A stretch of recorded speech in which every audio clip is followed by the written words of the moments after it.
இறுதி செய்தியாக பங்களாதேஷில் வந்து என்ன நடந்துச்சு அப்படிங்கிறத பார்த்தோம் சார்.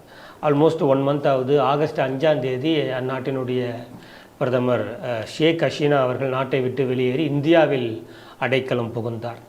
அதன் பிறகு இந்துக்கள் மீது மிகப்பெரிய தாக்குதல்கள் நடத்தப்பட்டது. இந்து ஆசிரியர்கள் பேராசிரியர்கள்லாம் கல்வி நிலையங்களிலிருந்து வலுக்கட்டாயமாக ரிசைன் பண்ண வச்சாங்க. கோவில்கள் இடிக்கப்பட்டது, சூறையாடப்பட்டதெல்லாம் இப்போ நம்ம தொடர்ந்து பார்த்தோம். அப்புறம் கொஞ்சம் கொஞ்சமாக அந்த பீஸ் ஸ்டெபிலைஸ் ஆகும்னு இன்னும் நம்பிக்கிட்டு இருந்தோம். ஓரளவு ஆகியிருந்தது அப்படிங்கிறதையும் மறுத்துட முடியாது. இப்போது அங்கே வந்து அங்கேயே இருக்கக்கூடிய அந்த அடிப்படைவாத இஸ்லாமியர்கள் வந்து பங்களாதேஷோட கொடியை, அந்த தேசிய கொடியவே நம்ம மாற்றணும், இதில் வந்து அந்த இஸ்லாமிக் சிம்பிள்ஸ் எதுவுமே ரெப்ரசன்ட் பண்ணலை, அதே போல் தேசிய கீதத்தையுமே நம்ம மாற்ற வேண்டிய நேரம் வந்துருச்சு அப்படின்னு ஒரு புதிய போராட்டத்தை தொடங்கியிருக்காங்க. இந்த செய்தி எப்படி பார்க்குறீங்க? நமக்கு ஆச்சரியம் இல்லை. அதாவது இவர்கள் யாரோடும் ஏய்ந்து இருக்க முடியாது. அதாவது டாலரன்ஸ் அப்படிங்கிறான், அது வந்து ஐயா அவன் அப்படி இருக்கிறான், இருந்தாலும் நான் சகிச்சுக்கிறேன் அப்படிங்கிறது. ஏய்ந்து வாழ்ந்த இவனும் ஒரு மனித இதில் மனிதாபிமான முறையில் பார்க்கணும். இவன் ஒரு வழிபாட்டு முறையை பார்க்குறான், நம்ம ஒரு வழிபாட்டு முறை, அவனுடைய வேலை பார்க்குறான், நம்ம அவனுடைய அது சேர்ந்து இருக்கிறது, ஏய்ந்து இருக்கிறதுங்கிற அந்த ஒரு எண்ணப்பாடோடு பார்த்திங்கன்னா அப்படி அவர்கள் எப்பொழுதுமே இருந்ததில்லை.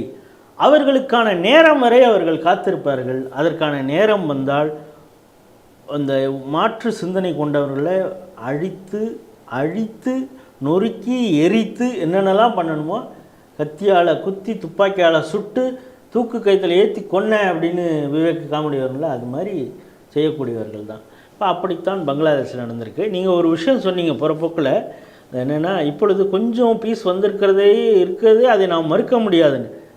இந்த விஷயத்தெல்லாம் பங்களாதேஷில் இருக்கக்கூடிய ஒரு சில மீடியாக்களில் ரிப்போர்ட் பண்ணிகிட்டு இருந்தவங்கள பல இடங்கள்லேருந்து நீக்கிட்டாங்க. ஏன் இதெல்லாம் இப்படியெல்லாம் நடக்குது, அங்கே வந்து இந்து காலனியை கொளுத்துறாங்க, இங்கே மைனாரிட்டி கம்யூனிட்டியுடைய கோயிலை வந்து தாக்கியிருக்காங்க அப்படின்னு எவன்லாம் மெயின் ஸ்ட்ரீம் மீடியாவில் அங்கே ரிப்போர்ட் பண்ணியிருந்தா அவன்லாம் இப்போ வேலையில் இல்லை.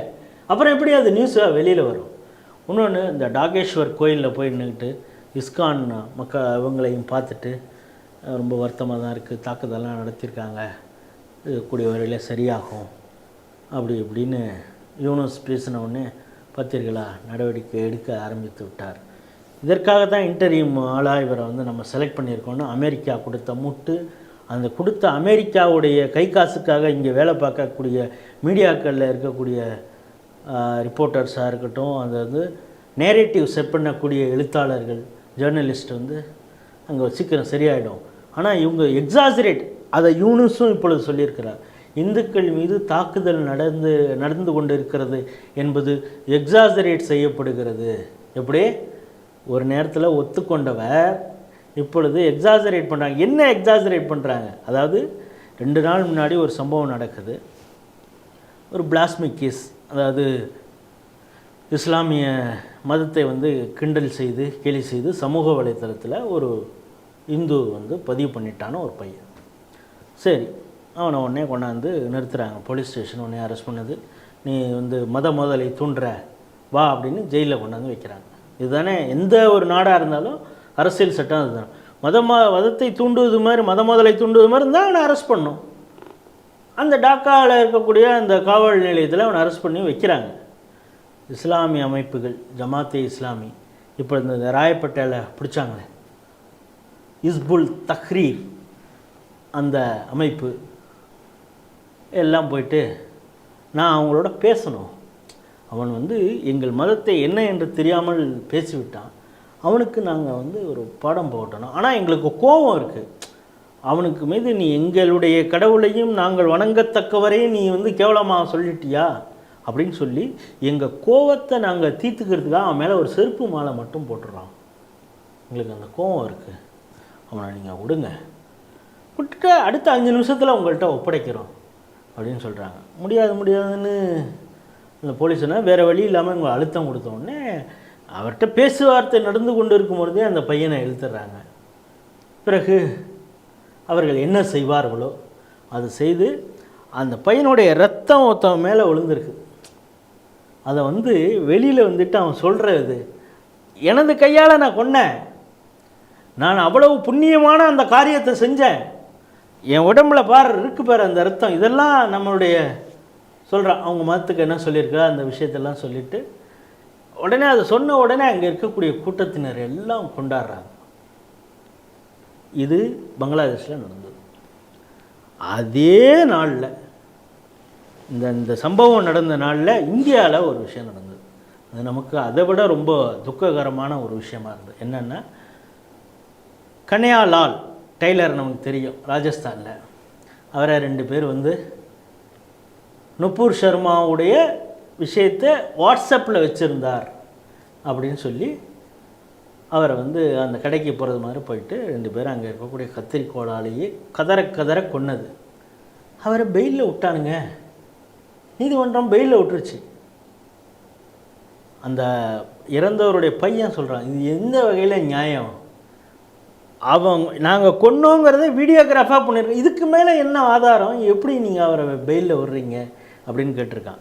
சிந்தனை ஒன்று தான். அதுக்கு நான் சொல்ல வரேன், ராஜஸ்தானில் செஞ்சவனும் அதே சிந்தனை தான், பங்களாதேஷில் நான் கொன்னேன் அப்படின்னு. இது 2மே பிளாஸ்மி அந்த விஷயத்தை தான் சொல்கிறாங்க.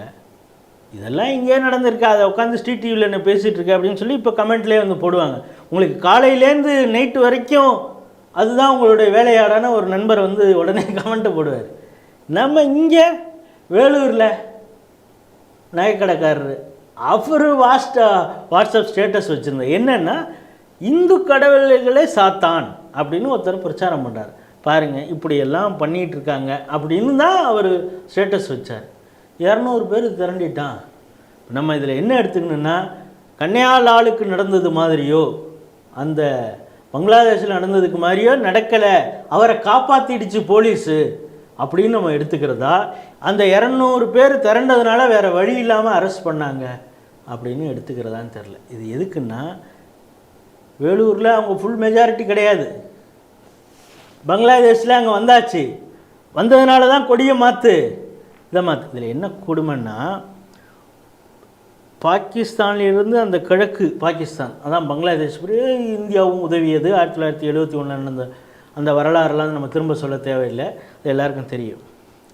இந்தியாவிற்கும் பங்களாதேஷிற்கும் தேசிய கீதத்தை இயற்றியவர் ரவீந்திரநாத் தாகூர் தான்.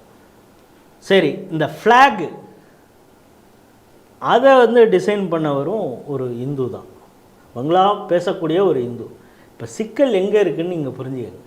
இப்போ இந்த அழுத்தம் கொடுக்கறது 1971 மொழி ரீதியாக தான் பிரச்சனை. இவங்க பேசக்கூடிய பங்களா மொழிங்கிறது வேறு, அங்கே பஞ்சாப் பாகிஸ்தானில் பேசக்கூடிய மொழிங்கிறது வேறு. இப்போ இங்கே சீமானோத்தர் பேசிகிட்டு இருக்காரு, சிங்களத்திலே இருக்கக்கூடிய அங்கே இலங்கையில் இருக்கக்கூடிய தமிழன் நாடு உலகம் முழுக்க பறந்து விரிந்து இருக்கக்கூடிய இதில் பேசக்கூடிய தமிழ், நாம் எல்லாம் தமிழால் ஒன்று செய்து நமக்கு ஜாதி எல்லாத்தையும் உடைச்சிட்டு பேசுகிறோம். மதம் ஜாதி எந்த தடையும் நமக்கு இல்லை, மொழி நம்மளை ஒழுங்குபடுத்தும் அப்படின்னா, இப்போ மொழி இதாக பாகிஸ்தான்லேருந்து பிரிஞ்சு வந்துட்டேன். இப்போ அங்கே உனக்கு என்ன சிக்கல் இப்போ அப்படின்னா, ஜமாத்தே இஸ்லாமி அவனும் ஹிஸ்புல் தஹ்ரீர் அவன் 2 அமைப்பு சேர்ந்துக்கிட்டு அங்கே இருக்கக்கூடிய அரசியல் அமைப்பே எங்களுக்கு தேவையில்லை. ஸோ பாகிஸ்தான்லேருந்து பிரிஞ்சு வந்ததே இந்த பங்களா மொழி பேசக்கூடியவர்கள், பஞ்சாபில் இருக்கக்கூடிய பாகிஸ்தான் பேசுகிறதும் வேறேங்கிறது தான். இப்படி பிரித்து ஒரு சுதந்திரத்தை வாங்கி கொடுத்தவர் தான் ஷேக் ஹசீனாவுடைய தந்தையார் முஜிபுர் ரஹ்மான். இப்போ அவர் அதாவது சுதந்திரத்தை வாங்கி கொடுத்தவருடைய தடம் எதுவுமே இருக்கக்கூடாது அப்படின்னு அங்கே இருக்கக்கூடிய அடிப்படைவாத இஸ்லாமிய அமைப்புகள் முடிவு பண்ணுறது. அதனால் இந்த கொடி வேண்டாம், இந்த ரவீந்திரநாத் தாகூர் எழுதிய அந்த பங்களாதேஷுக்கு அவங்களுக்கான தேசிய கீதம் வேண்டாம் அப்படின்னா, இதற்கு பின்னால் மொழிங்கிறது அவங்கள ஒருங்கிணைக்கலை, அதற்கு பின்னால் அடிப்படைவாத மத சிந்தனை இருக்கிறது அப்படிங்கிறத நம்ம புரிஞ்சுக்கணும். அதை தான் நான் சொன்னேன், அவங்களுக்கான நேரம் வரும் பொழுது அவர்களுடைய உண்மையான சொரூபம் வெளிவரும். ஏதோ இன்றைக்கி ரோஸ் மில்க் கொடுக்குறாங்க, நன்னாரி சர்பத்து கொடுக்குறாங்க பாருங்கள். அதாவது தமிழகம் கொடுத்த செங்கிகளுக்கு கொடுத்த செருப்படி அப்படின்னு சொல்லிட்டு போடுவான். என்னடன்னா இந்துக்களுடைய தேர் திருவிழா, இஸ்லாமியர்கள் கொடுத்த ரோஸ் மில்க், நன்னாரி சர்பத்து. ஏண்டா பழைய இடத்துல இதே பாரம்பரியமாக நடந்த ஊர்வலத்தை விட மாட்டேங்கிறான். இப்போ விநாயகர் சதுர்த்தி வச்சா பிரச்சனை, இது இந்து முன்னணி பண்ணக்கூடிய விஷமத்தனமான வேலை அப்படின்லாம் சொல்கிறீங்க. சாதாரணமாக நடந்துட்டு இருக்கக்கூடிய கோயில் ஊர்வலத்தை நீங்கள் நடத்தாமல் இவ்வளவு நாட்கள் நடந்தக்கூடிய அந்த பகுதியிலே நடக்க விடாமல் செய்கிறீங்களே. சங்கரன் கோயிலில் நீங்கள் பண்ண பிரச்சனை என்ன, என்ன கோஷத்தை எழுப்பியவர்கள் போனார்கள், இதெல்லாம் பார்த்துட்டு தானே இருக்கோம். ஆகவே அவர்களுக்கான நேரத்திற்காக அவர்கள் காத்திருக்கிறார்கள். அது பங்களாதேஷில் மட்டும் இல்லை, இந்தியாவிலையும் தான். ஏன்னா இப்பொழுது கர்நாடகாவில் வந்து ஒரு ஸ்ட்ரீட் லைட்டு, நேற்று கூட இதே செய்திகள் சிந்தனையில் பேசியிருக்காங்க, ஸ்ட்ரீட் லைட்டு போட்டாங்க. அது ஒரு டிசைனு, ஆனால் அதில் நமக்கு ஆளுகளுக்கு புரியும், நம்ம ஆளுகளுக்கே புரியல, ஆனால் எஸ்டிபிக்கு புரிஞ்சிருச்சு. அதில் பாருங்கள் வில் அம்பு மாதிரி ஒரு டிசைன் வச்சுருக்காங்க. ராமருடைய சிம்பாலிக் பண்ணுறீங்களா நீங்கள்?